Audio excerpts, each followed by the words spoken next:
Welcome back to Talk with Flea. First of all, I want to thank all the fans, all the people who subscribe to the page. We really, really appreciate you. The channel's growing every day. Salute. Now let's get to our sponsor, Pink Horsepower. Fellas, if you're down and out, take a shot of Pink Horsepower. Go on and up and up. No need for the panicking. Pink Horsepower, leave you stiffer than a mannequin. Make sure you go get yours. Pink-horsepower.net. Yes, and we're back, man. Cruising the building today. We got Sen on line one again, man. Sen been getting some good reviews as a analyst, you know what I'm saying? Fellas, I don't know if y'all know about this, but so I know like a Bezo. Listen, you know what's sad about it, Bezo? You know what's really sad is that Sen told Zeke, yeah, I'm over here carrying shit and all this shit on the lawn. No, I did not. Well, this is what Zeke told me. But you know what's sad about shit is that this always happens. I find my man, right, send my nigga, and I find out he has a problem. And I turn his problem into progress. He won't stop asking questions. He wants to know why. He wants to know what's going on. He wants to know who taught you this. And I say, you know what? Let him ask me these questions, turn it into something, and now he's carrying shit. I figure out how to use niggas' disability and turn it into something positive. to a positive, something productive. And now he running shit out here. What's up, Sen? How you doing, man? I'm actually kind of mad as he was saying that because I wouldn't say that. Like all jokes aside, like I was mad as he for saying that. Like, why would you say that? I didn't say that. Like, don't. But my disability is what? I don't listen. I have a problem with authority. I didn't use. I was wondering. I didn't even put that one in today. I didn't say problem with authority. I said you ask questions after you get the answer. You find new ways to ask question after question after question after question. For the audience, before we started this show, Sen sit here and told me, and he's been arguing with me for 3 days, that John Stockton and Karl Malone invented the pick and roll. He said they invented it. I told him I learned this at Gaucho's. The crazy shit is that I learned that at Gaucho's on 135th Street before they moved to the Bronx. I don't even think Sen knows that Gaucho's used to play in the school on 135th Street and 5th Avenue.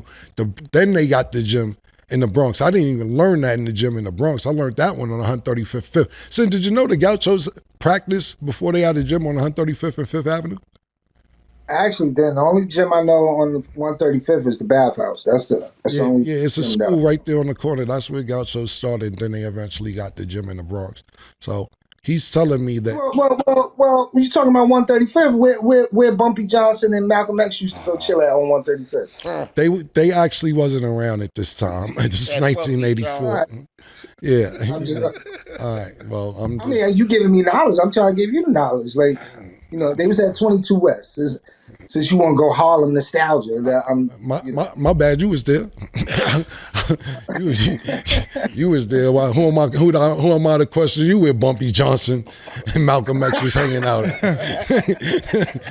Let me ask you a question, because I asked Mace this question before we start the show today. Well, we already started the show, and I don't care either way. I have no problem with this.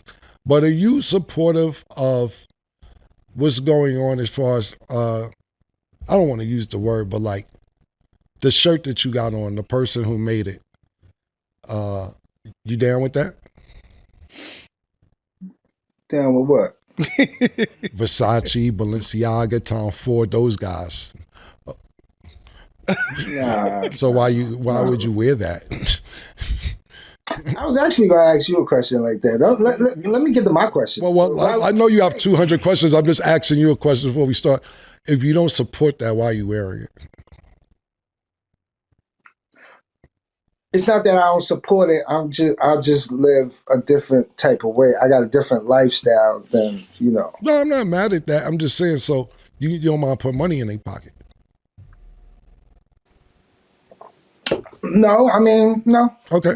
No, I mean, to each his own. That's their preference. You know, they design something, I like it. I don't care if your skin color's green or you walk with a limp. It don't matter if I like it, then I'll buy the product. I totally agree. I'm down with that. But when you wear it, I'm like, ooh, just so you know, sassy Sen.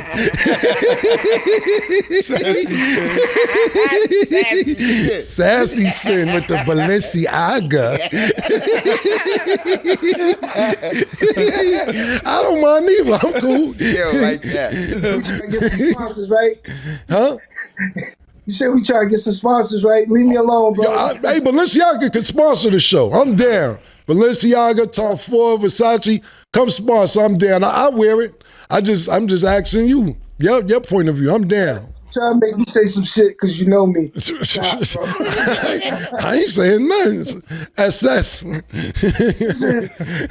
ain't got nothing to do with no motherfucking Johnny Versace or what he did in his private life. Get the fuck, yo, can we talk about something else, bro? Yeah, sure, the floor is yours, man. Actually, so you was cool when my nigga Big Bodega had that on, right? You down for that, right?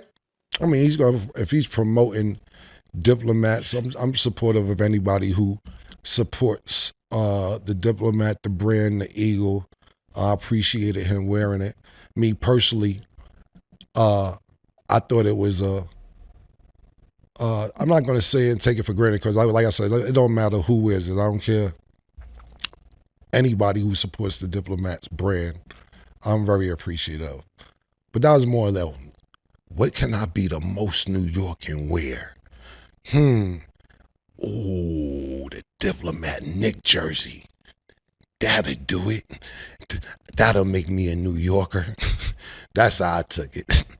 My personal opinion.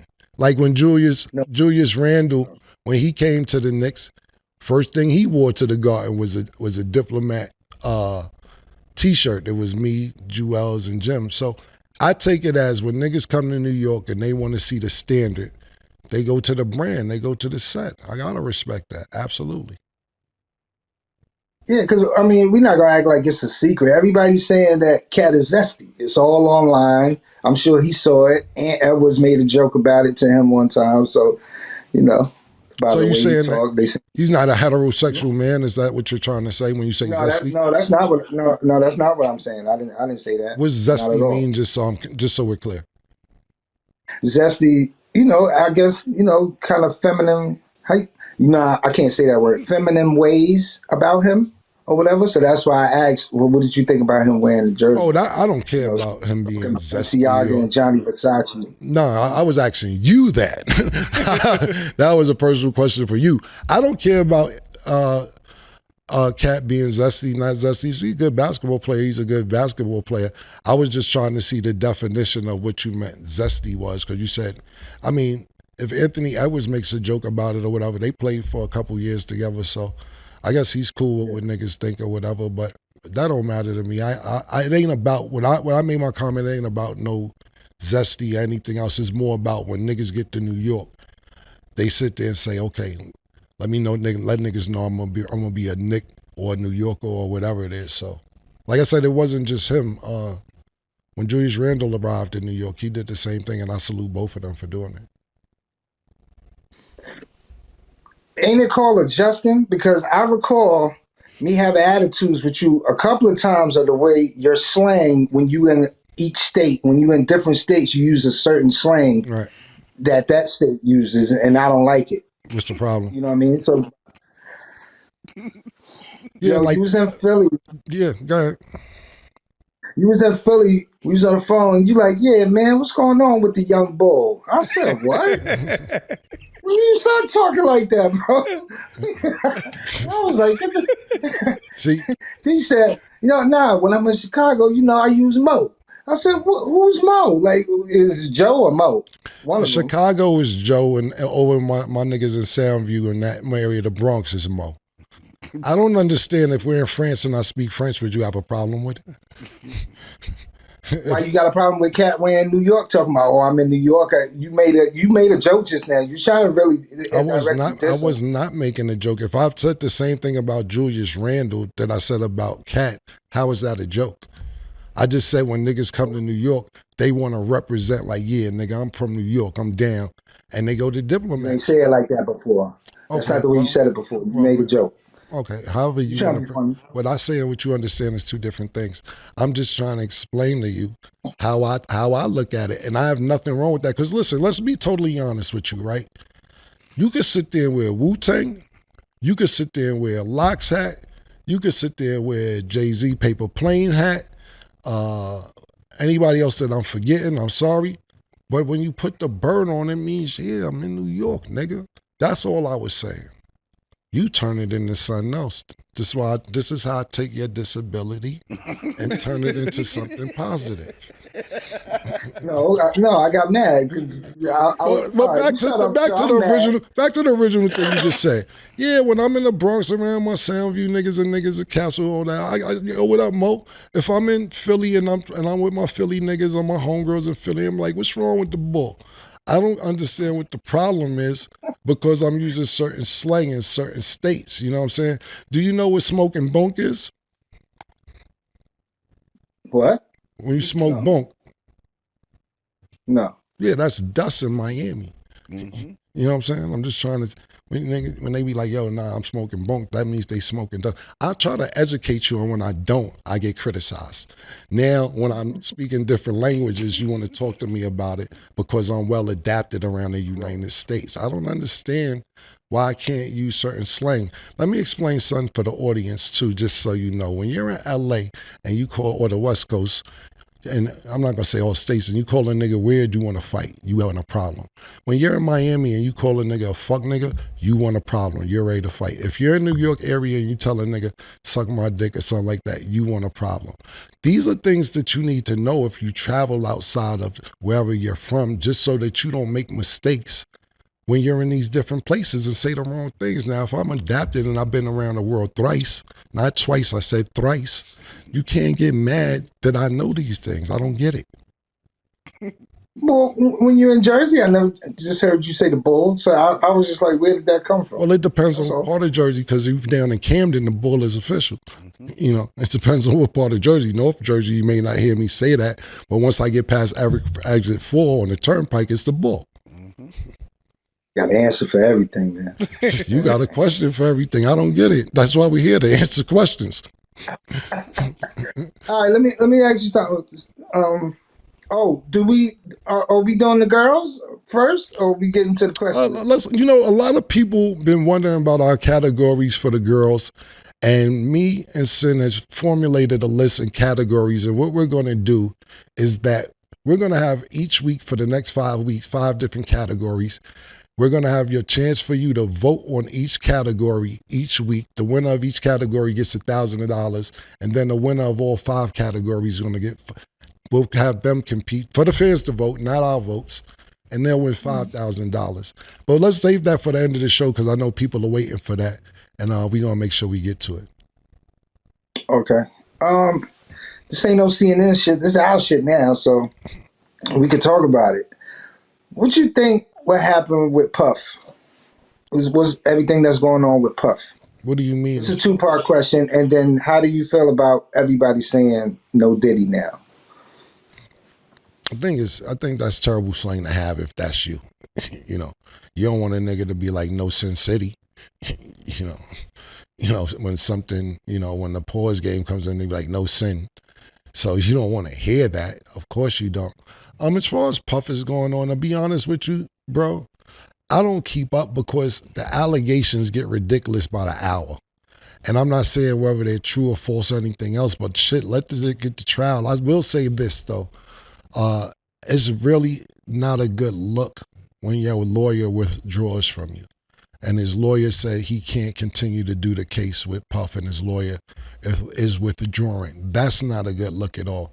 To me, I don't know this for a fact, but I will say this, is that I don't think it's about the case. I think that when you're in a position, pause, that Puff is in at this particular moment, he may be frustrated and yelling a lot and screaming a lot and saying you're not doing this and not doing that. You got to think about it. He had $50 million on standby for bail and got denied 3 times. So this is a person who's probably never been in jail this long, and it's frustrating. Why is the lawyer withdrawing from the case? I have no idea why, but I don't think because the facts or evidence or anything else. I think it's probably the way Puff is treating them at the moment. And I have no facts behind what I'm saying. I'm just saying, if you got one of the top lawyers in the country and they withdraw, I think that they could get down. Listen, if you build a dream team, and my man, I'm happy that they found him not guilty, talking about OJ, this is a different time than ever. Puff have enough money to build the dream team. So for his lawyer to withdraw right now, I don't think that's a good look at all. But I don't really keep up with it daily because it's just too much to keep up with daily. For those people that don't know a lot, or everything about you, you were shot in Washington, D.C. Can you tell the people about that night and what happened? Yeah, absolutely. I mean, basically, I went down to D.C. It was Howard homecoming. I was just really going to hang out because I knew I wasn't booked that weekend, but I was like, I'm going to go hang out. I knew Jim and Jewels had parties, so I'm like, I'm going to go fuck with them. Went down there to hang out, had a good time. We went down there pretty deep, It was, I probably had like 6 cars with me. I was in my Lamborghini. We had the Rovers. We had the limousine excursion, not a limousine excursion with the party. We was pretty good. And basically, I pulled up at a red light. Me and my bro Hud, God bless the dead. He didn't die that night. For those that didn't know, he passed away since then. And we was at a red light, and a guy pulled up next to me and pulled a gun out, and he's waving the gun in my car. A Lamborghini's low to the ground, so I thought it was an undercover police officer because it was so many people outside. It was, this Howard homecoming, the streets was packed. It was a lot of niggas. So I'm like, yo, Hud, you see this nigga waving the gun? And he's trying to open my door, but my doors is locked. But I didn't think nothing like, this gotta be an undercover because a nigga waving a gun, this brazen, so to speak, in front of this many people, it had to be undercover in my brain. So I said, Hud, look at this nigga waving the gun, what's up? So Hud, people who know my brother Hud, it wasn't funny, but the way he said it was funny. He's like, Gil, he called me Gil. He's like, Gil, you think you want to get out of here? Maybe? So I was like, word, because I didn't know if it's undercover or not. And for those people that know, I had the Gallardo at the time, the Lamborghini Gallardo. Once you stop for more than like a minute, the car goes into neutral automatically. So when I went to step on the gas, the car wasn't moving. And once I revved the gas, the nigga just started dumping in the car, shooting.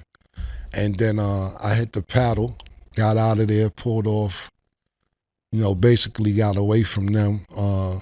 I was with some other people behind me. I skirted on everybody because homeboy started dumping. Like I said, he did that shit in front of, it had to be like 600 people just on that block.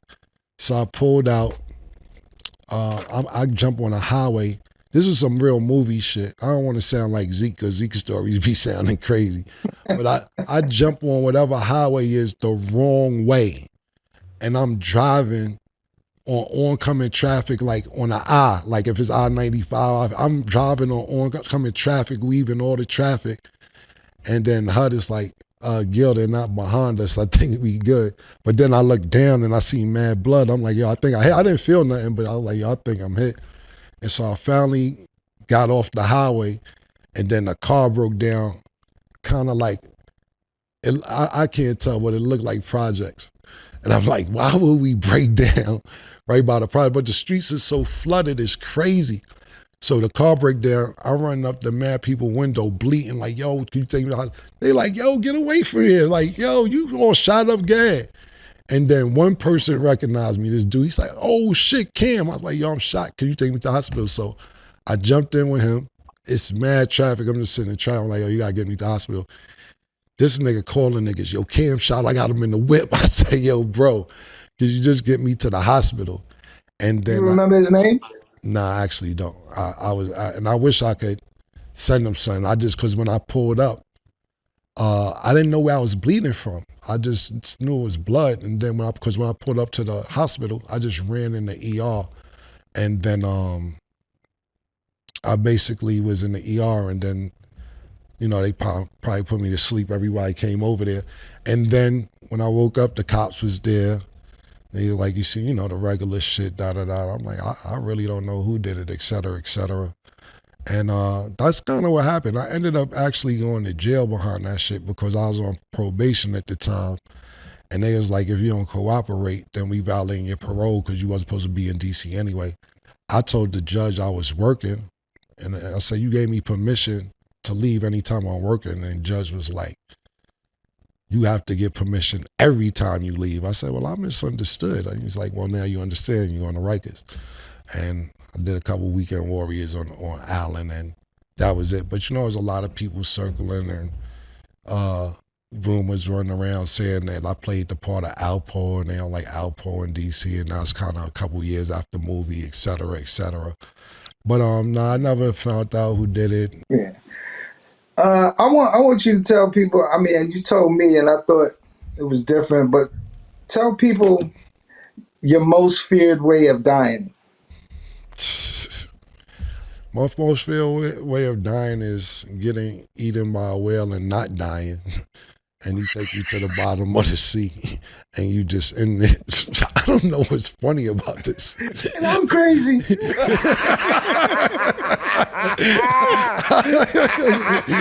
I don't know what's funny about this, man. Is that my most feared? That's my most. Imagine you out in the ocean, jet ski. I play water sports. You know what I'm saying? Fuck around. I've been jet skiing the whales, not whales, dolphins be coming through. Imagine a whale come up and eat you, you don't die, and then he take you 20,000 feet to the bottom, no oxygen, no nothing.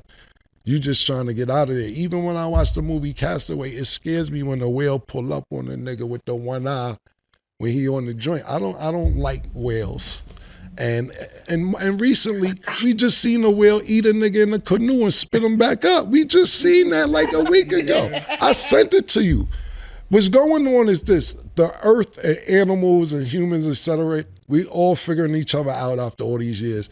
And these sea creatures is like, yo, them niggas pussy. They don't really taste good, pause, but they keep violating coming down here. All this shit. Just, yo, who told niggas to come down there? It's kind of like when you go to the safari. That's why I never been to safari, because, girl, yo, Cam, let's go to safari. Like, we chose safari. I said, I used to live in a safari. She said, where? I said, Harlem. It was the jungle, bitch. When I grew up, it was a safari. Shit was wild. It wasn't gentrified. I'm not going somewhere else to potentially die. When I grew up, every day possibly could die. So why would I go to safari? Niggas act like they know if a lion got a headache. You act like you know if a tiger had a bad day. You know what I'm saying? No, you got to think about this. Your lion might have a headache. He might have a bad day. You want to keep, it's not his day to day. Humans get like that. So you think a nigga,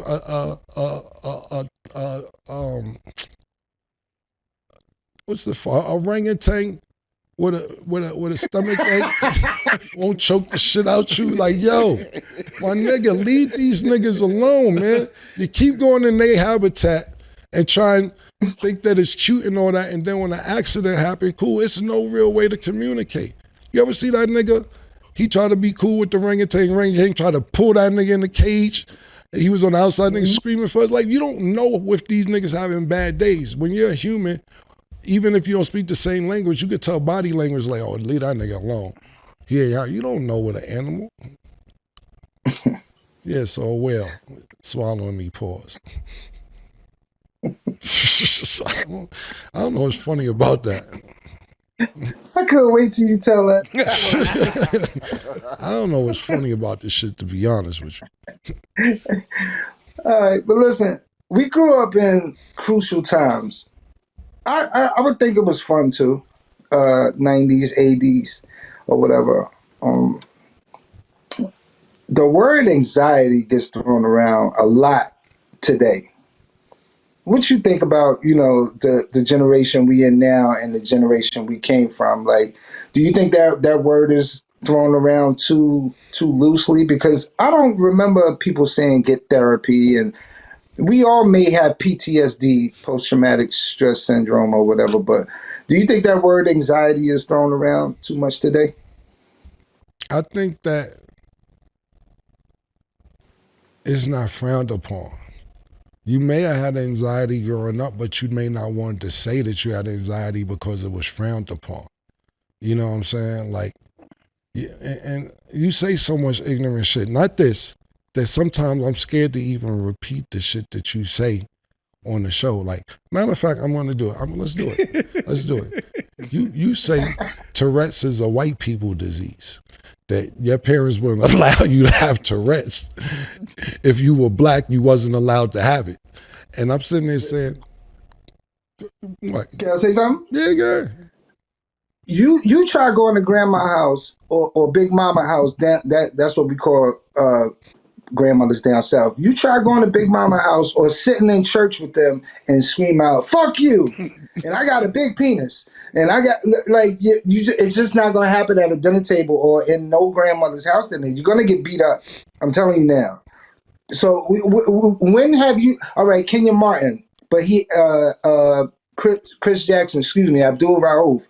They have Tourette's, but it's twitches. I agree that it's a disease, but it's like, you never seen people do that. Did you ever see the special on Chris Jackson? I like to say Chris Jackson, I know he changed his name. I just don't like to get it wrong. You know how long he said it took him to tie his shoes before he left the house? I'm just saying. I'm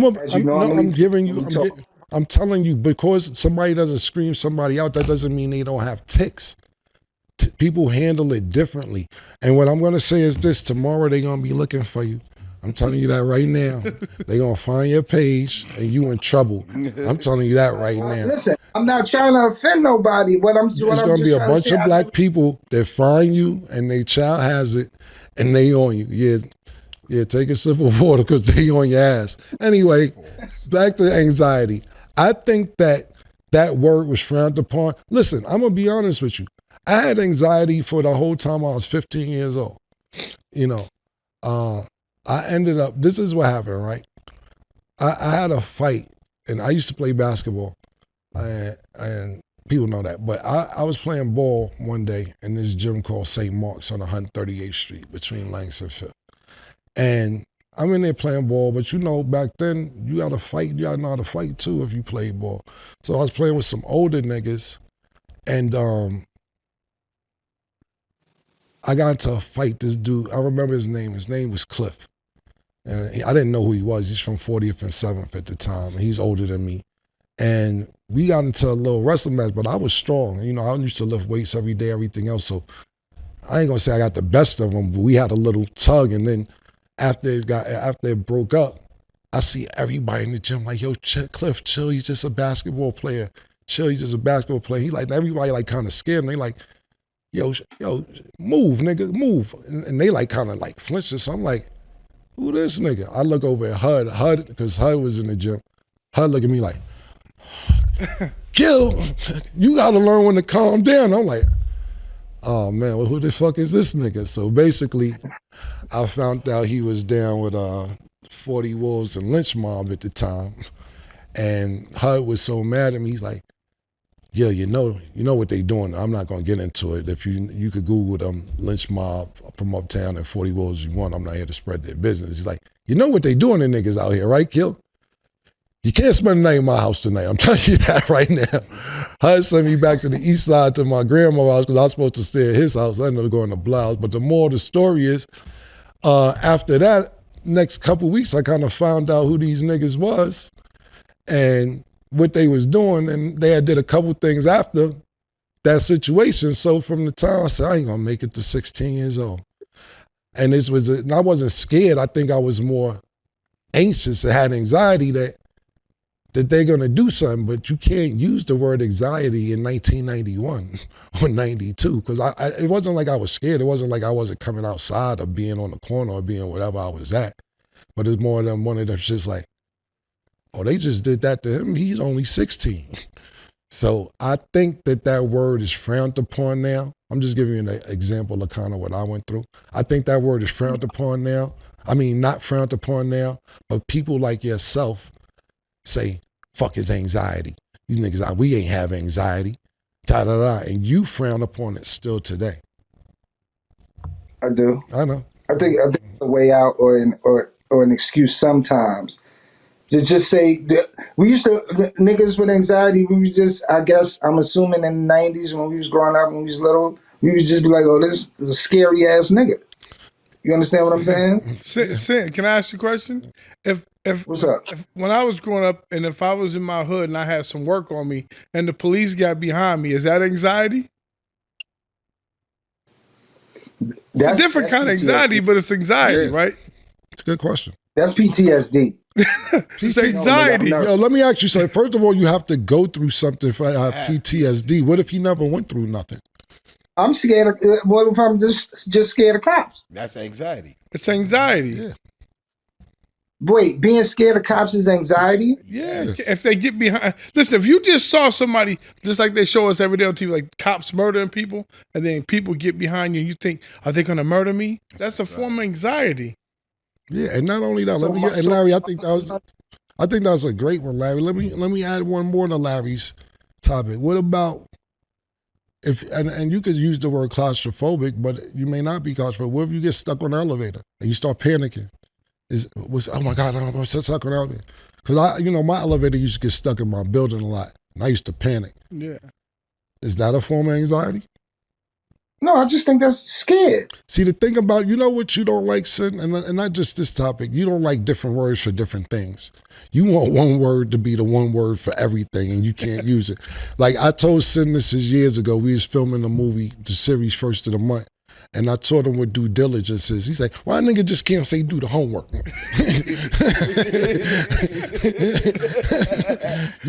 I don't understand what the problem for having more than one word for a meaning. I don't get it. Because you know what it is? As people, we wear it out, man. Like, we just, like this word anxiety. I'm tired of hearing anxiety and the word narrative. I've never heard those words so much in my life. And I don't think you have neither. And due diligence.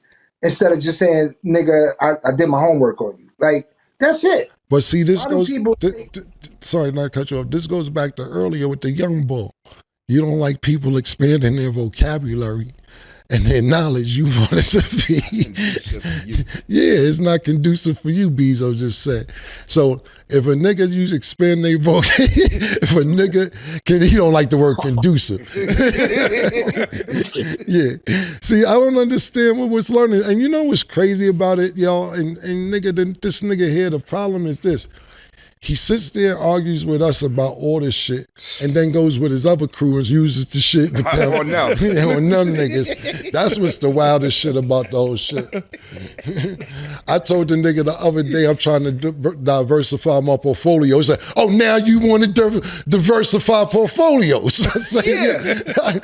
I don't know what the problem is, but all right, man. I don't have a problem with the word anxiety. It's called growth, Sen. Yeah. Okay. Well, listen, in your music career, when did you think things was like really gonna happen? And I'm speaking like after meeting Un. Like who did you meet or what paper did you sign to where you like, oh shit, this shit about to like in I guess the early 2000s niggas would say, I'm about to blow up. You know what I mean? Like what moment was that for you? Well, listen, when I first got my deal, I thought it was gonna go good. You gotta realize, first of all, I signed a deal in a group, me, Bloodshed, and Digger. It's called Children of the Corn. We signed with Freeze Records, and we rushed to sign that deal because Mace had a deal and that shit was the worst deal ever. Freeze Records. Shout out to Will Soccer Live. At least you gave us opportunity. And it didn't work out. And God bless the dead, Blood died, so they ended up letting me out that deal. So when Mace got me the deal, or helped me get the deal at Entertainment, I thought I was gonna blow that. Mace had sold 3-4 million. I'm like, I gotta do 1, 2, but I ended up going gold, and I was mad about that. You know what I'm saying? I ain't gonna front, even though like gold, they Cam, you not happy? Nah, my man just sold 3-4 million. Don't fuck, I'm selling 500,000. Yeah, I'm mad. So I didn't consider my first album blowing up, and then they lost that deal. And I could take you through a bunch of different times. That was the first time I thought it was going to go well. And I didn't say it went bad, but it just didn't do as well as I thought. But it wasn't necessarily a moment that I thought that I was going to blow up. It was more of what was told to me. And what was told to me was this. When I got to Rockefeller and Dame gave me that opportunity with Rockefeller, he told me some shit I didn't want to hear. He said, Cam, listen, you got an opportunity. A lot of people don't get a second opportunity. We got you out the deal. Now it's your second opportunity. This shit gonna go. If it don't go, don't worry about it. I'll give you a job. And I'm like, give me a job? That was scary for me. I was like, nah, this shit got to work. So I started putting all the muscle in at the label and everything else and making, crossing my T's, dotting my I's, et cetera, because when a nigga told me if this shit don't work, he'll give me a job, I was like, that was anxiety, nigga. I had anxiety behind that shit, nigga. So it took that moment for me to say, fuck this, I gotta do everything in my power to make it work. Okay. Speaking of Jay-Z and Dame or whatever, when you go on YouTube and you type in Jay-Z and Camron 106 in Park, it says awkward. That's the title for it. It says awkward. What do you remember about that day? Because he was talking about his album was coming out, and I seen like you had I wouldn't say a funny look on your face, but it was just more stern and but he was talking about his album coming out. Did you think that you was going to be on it? Like, what was going through your mind in that interview? Do you remember that interview? Yeah, I remember that. You know what it was? It's like when I got to Rockefeller, they were already situated. I'm talking about Jay-Z, Bleak, State Property, and that's kind of like the stepbrother that's coming into a family. So they showed me love, definitely. Jay-Z kind of was not always around, like I'm talking about, because he's already popular, businessman, but when I got there, Bleak did a song for me, Beans did a song for me, State Property, he was getting their shit together. We kind of all vibed and everything was cool, but Jay-Z kind of was standoffish for a minute. And and now that I understand his personality, it wasn't personal, it's just the personality that he is. So we didn't really gel, even though I was trying to, it's like a guest in somebody's house. You're trying to be as nice as you can. You know what I'm saying? So as I'm being nice and he's just curving basically, I'm like, yo, we should do a song together. We should do this, do that.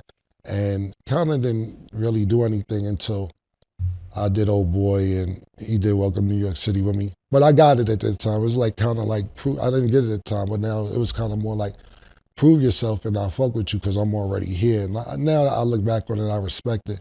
So once I did that, we kind of still wasn't meshing and I had to respect it because it's his label. But nobody told me he was coming. Pause. So when I'm sitting there thinking I'm getting my moment on 106 in Park talking about my shit and how my shit is doing well, and he comes out the back and I'm like, this nigga don't even fuck with niggas. Like, what's going on? And then, like you said, I was so like, fuck with me. This is wild.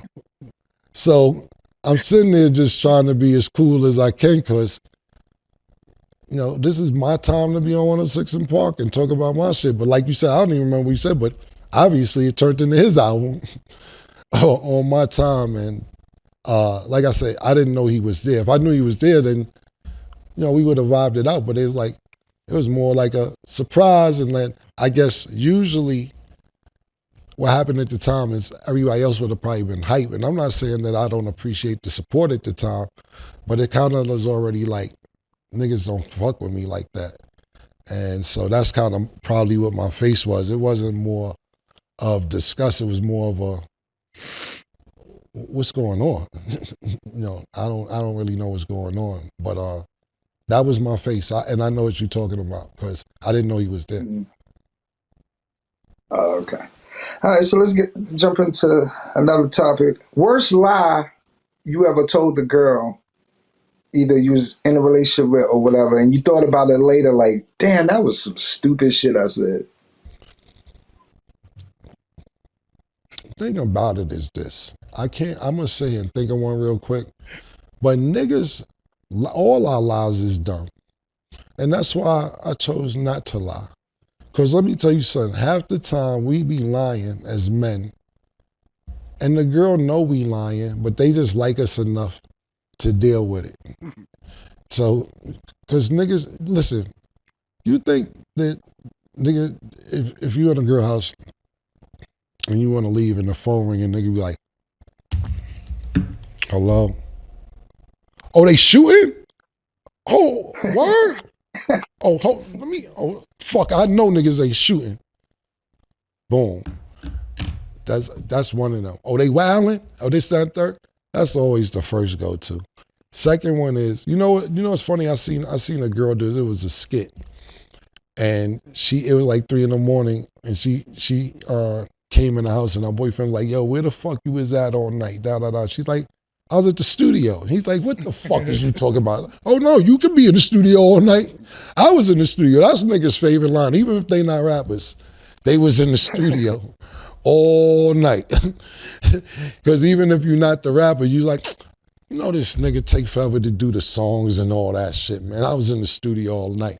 But see, for me, those don't really be lies because a lot of times I used to stay in the studio all night. But the worst lie, I'm pretty good when I used to lie.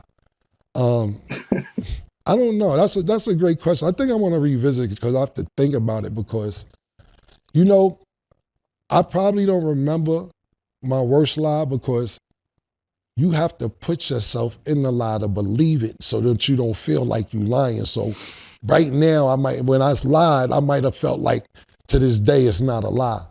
Because bitches like to come back on you years later. It's bitches right now.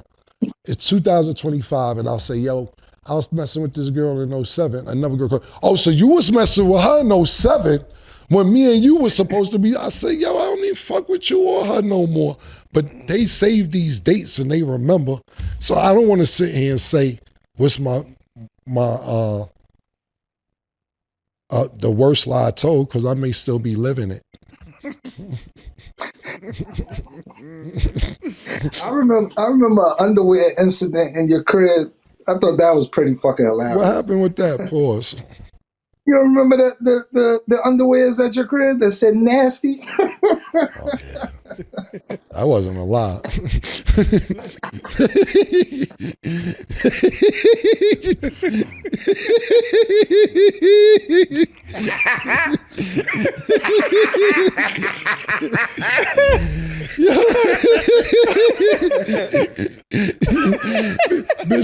Bitch found some underwear in my crib. She said nasty. And I said, that might be my mother's.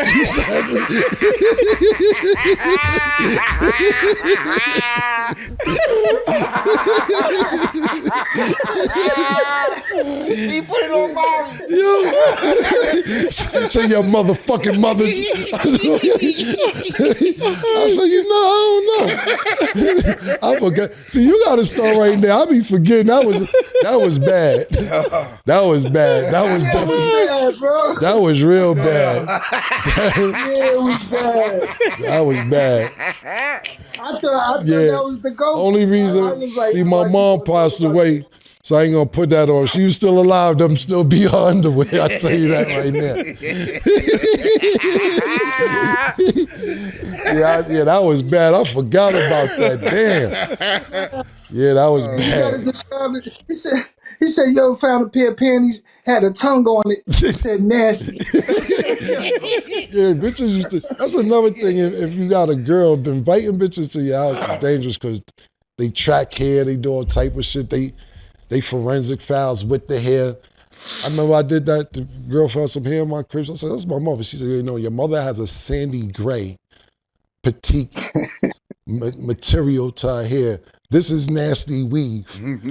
This brown and gold. This is not your mother's. I said, I ain't gonna argue with you. So that's it. But yo, let's get ready to get into these girls. Right now, what we about to do is the first category for the IG baddest bitches that me and Sen think are IG awards. What's this week's category, Sen? Because next week we'll have a different category, week after a different category, till it's 5 weeks. The winner of this category receives $1,000. Not only $1,000, they get to compete for $5,000 at the end of this. So fuck it, let's get to it. Our first contestant for this category right here is called the Stacked Awards. If you're stacked up like the International House of Pancakes, so to speak. Let's go with Amira Dom first.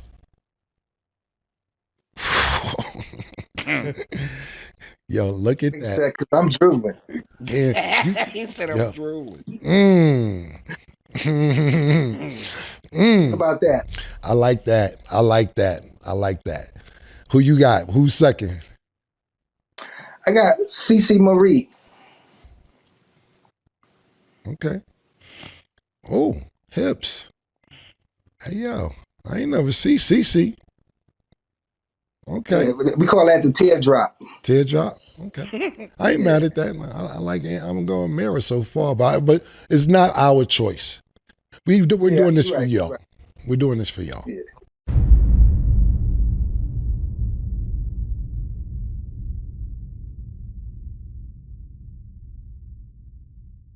Let's go to number 3, Coco Bunny. Okay. See, that's my thing right there. When it's a little extra jiggle without trying, that extra jiggle without that, I like the, you know, the on the extra, yeah. I like her. Who's number 4? Amber Dom. Oh, I know Amber Dom. Yeah. She's actually in Vegas. Oh yeah? Yeah, let's go to Amber real quick.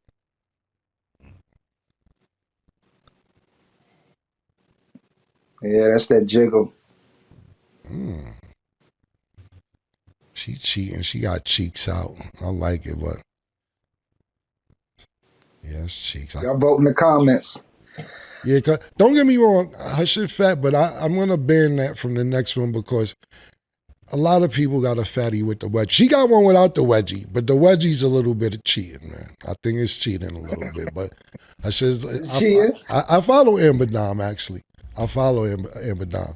This is a good lineup so far. This is a very good lineup. Number 5 is a personal favorite for some years now, man. She hasn't been on the gram as much as she used to, but still bad, man. Still bad. One of Texas' finest, man. Ravy Loso, Stacked Awards. Let's check it out. Damn, she could be in the face card video too. Damn. Nigga said, ooh. Oh, there you go. There you go. Oh my God.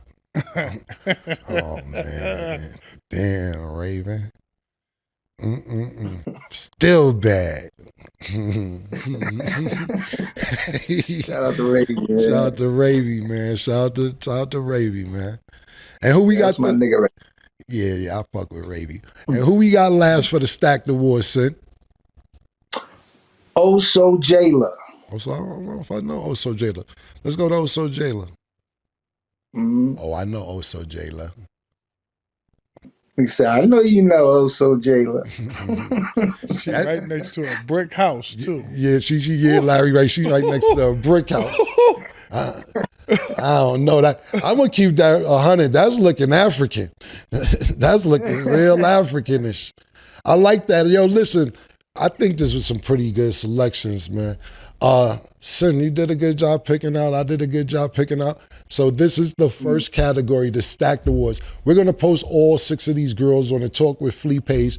Make sure you tag who's your favorite so we can vote and tally up and see who wins this category for the $1,000, a potential $5,000 at the end of it. Sen City, it's always a pleasure, man.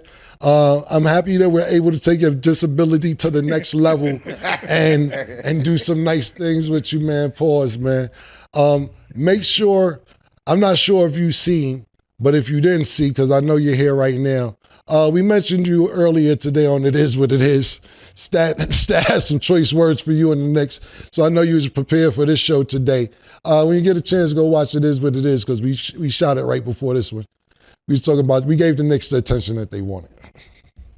Here we go. This shit I'm talking about. But hey, listen, the movie come out tomorrow, right? Oh no, I'm in that I'm movie. bugging. I'm sorry. Thank you for reminding me. Make sure you go to all your streaming services, whether it's Video Demand, Prime. The movie Is It a Crime is out right now. Thank you, Sen, for reminding me. I know one of the reasons he reminded me, he's in the movie. So he wants to make sure everybody sees him in the movie. Thanks, Sen, but thank you for participating in the movie. Thanks to the audience for, like I said, liking and subscribing, supporting everything we doing. But yes, get them votes in the Talk with Flea comments. We're putting it up right after the show. You guys can vote and make sure today you go watch the movie Is It a Crime. See y'all next week.